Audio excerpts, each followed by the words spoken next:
فاستجيبوا لله وللرسول إذا دعاكم لما يحييكم واعلموا أن الله يحول بين المرء وقلبه وأنه إليه تحشرون واتقوا فتنة لا تصيبن الذين ظلموا منكم خاصة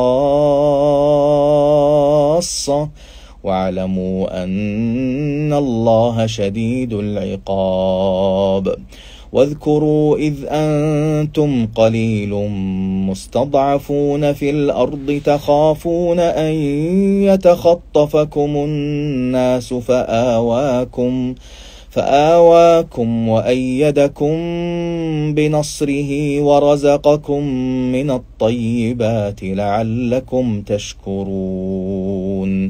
يا أيها الذين آمنوا لا تخونوا الله والرسول وتخونوا أماناتكم وأنتم تعلمون واعلموا أنما أموالكم وأولادكم فتنة وأن الله عنده أجر عظيم.